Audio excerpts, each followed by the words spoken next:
Good morning बच्चों। Class 6 Hindi medium प्रश्नावली 4.4। Question first, त्रिभुज एबीसी का एक रफ चित्र बनाइए। इस त्रिभुज के अभ्यंतर में एक बिंदु P अंकित कीजिए और बहिर्भाग में एक बिंदु Q अंकित कीजिए। बिंदु A इसके अभ्यंतर में स्थित है या बहिर्भाग में स्थित है, ये भी बताना है। तो देखिए, सबसे पहले आप जानते हो त्रिभुज तीन भुजाओं से घिरी हुई बंद आकृति को त्रिभुज कहते हैं। तो आपको सबसे पहले एक त्रिभुज बनाना है, जैसा इसमें बना हुआ है ऐसा ही त्रिभुज आपको पेंसिल से बनाना है। इसको नाम देते हैं त्रिभुज ABC। ये त्रिभुज आपको पेंसिल और स्केल दोनों की सहायता से बनाना है। फिर देखिए, उसने आगे बोला है इस त्रिभुज के अभ्यंतर में एक बिंदु P अंकित कीजिए। अभ्यंतर का मतलब अंदर की तरफ। तो त्रिभुज P के अंदर आपको एक बिंदु दिख रहा है, बिंदु P। ये बिंदु P अंकित करना है आपको। फिर इसके बाद इसने बोला है बहिर्भाग में एक बिंदु Q अंकित कीजिए। बहिर्भाग मतलब बाहर की तरफ। तो बाहर, जैसे इसमें तो सीधे हाथ की तरफ लिखा हुआ है, आप उल्टे हाथ की तरफ भी लिख सकते हो Q। बहिर्भाग में करना है, या BC वाली लाइन पे भी लिख सकते हो। कहीं भी एक बिंदु Q अंकित करना है। फिर आगे इसने ये पूछा है बिंदु A इसके अभ्यंतर में स्थित है या बहिर्भाग में। तो देखिए, बिंदु A इसके अभ्यंतर में अंदर की तरफ है क्या? अंदर की तरफ नहीं है, बाहर की तरफ नहीं है। तो लिखते हैं बिंदु A न तो इसके अभ्यंतर में स्थित है और न ही बहिर्भाग में। यह त्रिभुज का शीर्ष है और त्रिभुज के ऊपर स्थित है। मतलब बाहर भी नहीं है और अंदर भी नहीं है, इसलिए लिख दिए कि बिंदु A न तो इसके अभ्यंतर में स्थित है और न ही बहिर्भाग में स्थित है। यह त्रिभुज का शीर्ष है और त्रिभुज के ऊपर स्थित है। अब देखिए प्रश्न नंबर 2। प्रश्न नंबर 2 है, संलग्न आकृति में तीन त्रिभुजों की पहचान कीजिए। बी है 7 कोणों के नाम लिखिए। सी है इसी आकृति में 6 रेखाखंडों के नाम लिखिए। डी, किन दो त्रिभुजों में कोण भी उभयनिष्ठ है। अब देखिए, ए है संलग्न आकृति में 3 त्रिभुजों की पहचान कीजिए। तो देखिए 3 त्रिभुज, सबसे पहले आप देखोगे आपको त्रिभुज ABC दिख रहा है। त्रिभुज ABC, तो संलग्न आकृति में पहला त्रिभुज हो गया त्रिभुज ABC। फिर देखिए दूसरा त्रिभुज, पहले तो एक पूरा चित्र हो गया त्रिभुज ABC, फिर उसके बाद त्रिभुज ABD।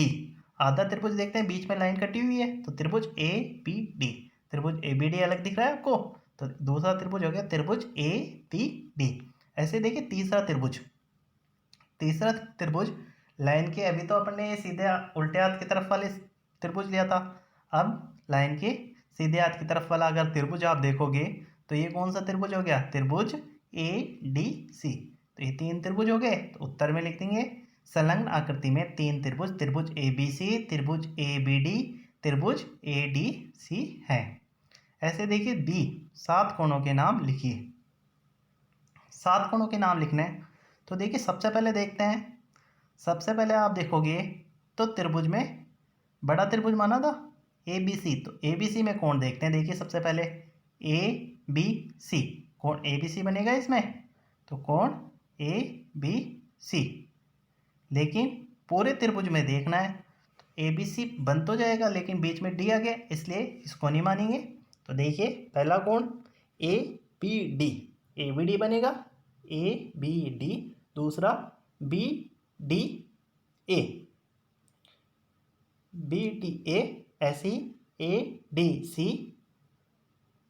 तो देखिए इसमें लिखा हुआ है 7 कोणों के नाम। पहला कोण ADB, पहला तो ADB B की तरफ आ गया, ऐसे ही दूसरा कोण ADC। 2 कोण तो D के हो गए, ABD और ADC। ऐसे ही तीसरा कोण ABD, A से B से D, ABD हो गया। ऐसे देखिए चौथा कोण कौन सा हो गया? ACD। फिर पांचवा कोण हो गया BAD। ऐसे ही CAD। ये तो हो गई ये कोण। इसके बाद लास्ट कोण हो गया 7वां कोण BAC, B से A से C। तो कोण ABAC, 7 कोणों के नाम लिखने थे, तो ये 7 कोण हो गए। ऐसे देखिए C, इसी आकृति में 6 रेखाखंडों के नाम लिखिए। 6 रेखा बतानी है। अब देखिए इस चित्र में, तो आप सबसे पहले देखोगे सबसे पहले रेखा हो गई AB। ऐसे ही AB हो गई, फिर AC हो गई, फिर AD, AD ऊपर से नीचे आ रही है तो ये भी रेखा है। ऐसे देखिए B से D, BD रेखा हो गई, D से C, CD रेखा हो गई। आगे B से C भी एक रेखा है, तो ये 6 रेखा हो गई। काउंट करोगे आप, गिनोगे वापस, A से B, A से C, A से D, B से D, D से C, B C, 6 रेखा हो गई। तो इनको नाम लिख देंगे, 6 रेखाखंडों के नाम AB, AC, AD, BD, DC, BC है। ऐसे देखिए अब D है, किन दो त्रिभुजों में कोण भी उभयनिष्ठ है?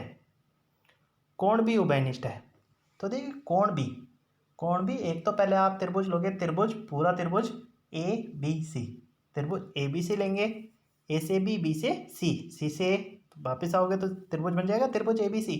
तो त्रिभुज ABC में आएगा एक तो कोण B, और दूसरे त्रिभुज ABD में भी ये कोण B आएगा।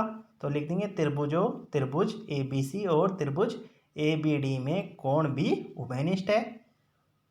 ओके स्टूडेंट्स, ये एक्सरसाइज हमारी कंप्लीट हो गई। आपको ये होमवर्क अपनी फेयर नोटबुक में करना है और त्रिभुज के चित्र अपनी पेंसिल से बनाने हैं। आगे वाली एक्सरसाइज हम कल करेंगे।